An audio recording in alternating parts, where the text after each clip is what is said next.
Hello, friends.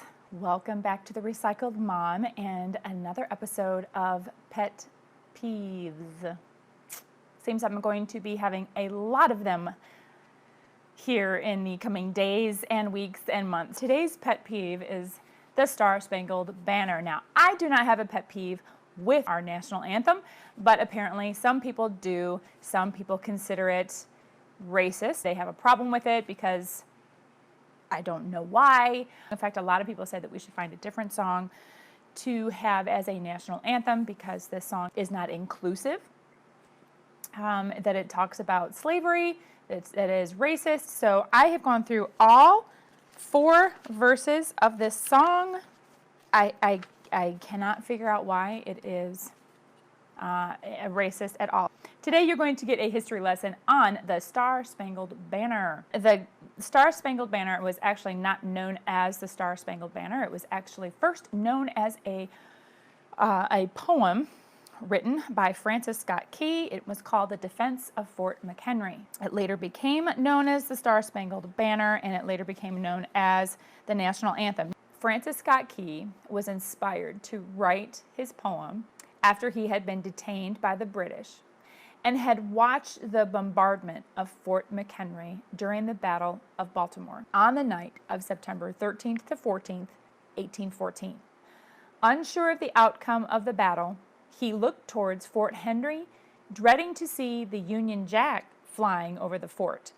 But instead, he saw the Star-Spangled Banner proudly flying and realized that the brave Americans had been victorious. Now, that's part of the history of the Star-Spangled Banner. That's a nickname for our flag, by the way. We have the first verse, which we all know because this is what we sing. Most of the times we sing just one verse, but there are 4 verses to this song, and maybe you don't know them. But the first verse, we all know, "Oh, say can you see by the dawn's early light what so proudly we hailed at the twilight's last gleaming, whose broad stripes and bright stars through the perilous fight o'er the ramparts we watched were so gallantly streaming.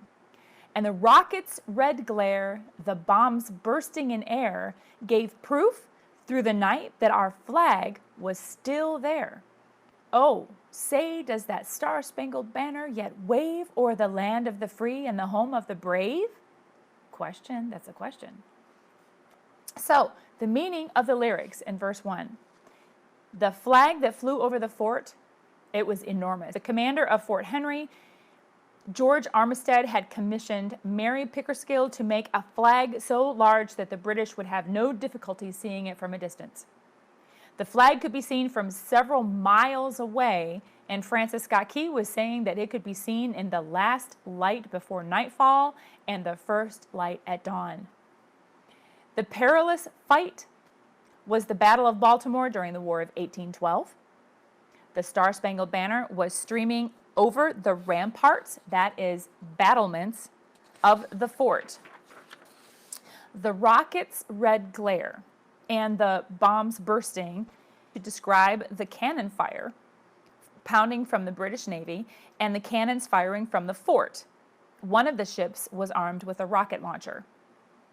The angry red glow from the cannon fire enabled Americans to see their Star-Spangled Banner was still flying. The British had not captured the fort and hoisted the Union Jack. So that's the only way they were able to see anything was from the rockets, red glare, and the bombs bursting in air. That was the only flash of lights that they had to see that the flag was still, that our flag was still there. The Star-Spangled Banner was waving over the land of the free, a reference to the fight for independence that had resulted in freedom from the tyranny of the British. The home of the brave, those lyrics reflect the heroic exploits of Americans to defend their country. Let me say that again. The home of the brave lyrics reflect the heroic exploits of Americans to defend their country, not tear it apart. All right, on to verse number 2. On the shore, dimly seen through the mists of the deep, where the foe's haughty host in dread silence reposes, what is that which the breeze, o'er the towering steep, as it fitfully blows, half conceals, half discloses? Now it catches the gleam of the morning's first beam. In full glory reflected, now shines in this dream. 'Tis the Star-Spangled Banner. Oh, long may it wave o'er the land of the free and the home of the brave. So the meaning to these lyrics, that Francis Scott Key was describing the perspective from the land as Americans looked out to hazy images of the British ships. The foe's haughty host lyrics describe the vessels of the arrogant British. They're very arrogant, very haughty. The lyrics, dread silence reposes, express the view of the ships that look quiet and still as if resting, but are actually a hive of terrifying activity. There's a lot that goes on in ships that we don't see, but when you're looking out there, it just seems like they're still in quiet and almost sleeping-like. But no, there's a lot going on inside the ships. Francis Scott Key describes the high vertical position of the flag over Fort Henry in the lyrics, over the towering steep, and the movement of the flag blowing in the wind, concealing, then revealing the Star-Spangled Banner. I thought that was pretty cool. The sun comes out and clearly shines on the Star-Spangled Banner in full glory. Those lyrics express the grandeur of the flag and a religious connotation. Now, see, if anything, I think people would have a problem with the Star-Spangled Banner being religious and not racist. Okay, rather than being racist, it's, I don't know. Francis Scott Key almost makes the Star-Spangled Banner lyrics cheer using the patriotic words, "'Tis the Star-Spangled Banner, oh, long may it wave over the land of the free and the home of the brave." On to verse number 3. I don't know of anybody that has ever sung this verse. All right. And where is that band who so vauntingly swore that the havoc of war and the battle's confusion, a home and a country, should leave us no more? Their blood has washed out their foul footsteps' pollution. No refuge could save the hiring and slave from the terror of flight or the gloom of the grave, and the Star-Spangled Banner in triumph doth wave over the land of the free and the home of the brave. Francis Scott Key describes the British as arrogant and boastful in the lyrics that say, "That band who so vauntingly swore." He is venting his anger at the British with the foul footsteps pollution lyrics, inferring that the British poisoned the ground on which they walked. "'Tis rottenness." Literally, he's saying that they're poisoning the very ground that they're walking on. He just cannot stand the British, and he's venting his anger in this verse. The Star-Spangled Banner lyrics, "The hireling," refers to the British use of mercenaries, which is German Hessians, in the American War of Independence. And "slave" is a direct reference to the British practice of impressment, and that is the kidnapping American seamen and forcing them into service on British man-of-war ships. This was an important cause of the War of 1812. Okay? Francis Scott Key then describes the Star-Spangled Banner as a symbol of triumph over all adversity. So the hireling, when it's talking about the British use of mercenaries, the German Hessians, meaning that they hired Germans, the British did. The British hired Germans to fight for them on their side, okay, on the British side. So 65% came from the German states of Hesse-Kassel and Hesse-Hanau. I don't even know if I said that right. But the Hessians were German soldiers, and they served with the British Army, and they were hired to fight on the British side for this Second War of Independence. Okay, so they were hirelings. Impressment. Do not confuse this with slavery. Okay, let's go back over this again. So when it's talking about "and slave," it's not talking about slaves as everyone thinks that we're talking about slavery. Impressment was a British practice. Impressment of sailors was the practice of Britain's Royal Navy. They would send officers to board American ships, inspect the crew, and sees sailors accused of being deserters from British ships. Incidents of impressment are often cited as one of the causes of War of 1812. Between 1793 and 1812, the British impressed more than 15,000 U.S. sailors to supplement their fleet during their Napoleonic Wars with France. By 1812, the United States government had had enough. On June 18th, the United States declared war on Great Britain, citing, in part, impressment. So Francis Scott Key is venting his anger at the British for impressment, his total frustration and anger at the British, their arrogance, their total disregard for people altogether, okay? And so this is like, we are done with you.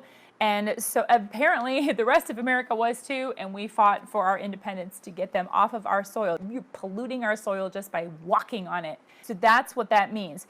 If this is why people are thinking this song is racist or that they have a problem with it, they need to go back in fact, y'all should just share this video, okay? It has nothing to do with slavery, as in the slavery, people working on plantations and picking cotton and selling of slaves here in America. That has nothing at all to do with this, okay? It is the British use of impressment, which they were actually going on to American ships, okay, and taking people that they thought that were accused of leaving the British Army and like stealing them. On to verse 4, all right? The lyrics to verse 4 say, "Oh, thus be it ever, when free men shall stand between their loved home and the war's desolation. Blessed with victory and peace, may the heaven-rescued land praise the power that hath made and preserved us a nation. Then conquer we must, when our cause it is just, and this be our motto, in God is our trust. And the Star-Spangled Banner in triumph shall wave o'er the land of the free and the home of the brave." Now, in this last verse, pride and patriotism is the theme. Francis Scott Key uses emotive words such as free man, home, blessed, victory, triumph, conquer, peace. He was a deeply religious man, and his words reflect his belief that God was on the side of the Americans. He refers to the American nation and fighting for a just cause. The words "in God is our trust" combines the concepts of religion and patriotism and are believed to be the origin of the official motto of the United States, "In God we trust." Francis Scott Key wrote the poem while watching from a ship. All right. And wondering, you know, at daylight, what was he going to see? Was he going to see that we had lost to the British, or that we had that we were going to prevail and going to remain the United States of America? And so the lyrics to his poem were officially made the national anthem on March 3rd, 1931, by President Herbert Hoover, who signed an act into law. So there you have it. If anybody says that this song is racist, this song should not be our national anthem, has never actually gone through and studied the lyrics, have actually understood what anything means and why it was written. So you should watch this video, share this video, watch it in your homeschool, share it with friends and family, because this song is not racist one bit. Okay, it's talking about being completely frustrated with the British, how arrogant that they are, pompous, haughty. We're like, we're done with you. And if this is because people look at that third verse, which we hardly ever sing, maybe we should, but we hardly ever sing because of the word slave and hireling, you're completely ignorant to the history of the song and the meaning of those words. You better go look it up. All right? That's today's history lesson and pet peeves from the Recycled Mom. Until next time, peace, love, healing, y'all.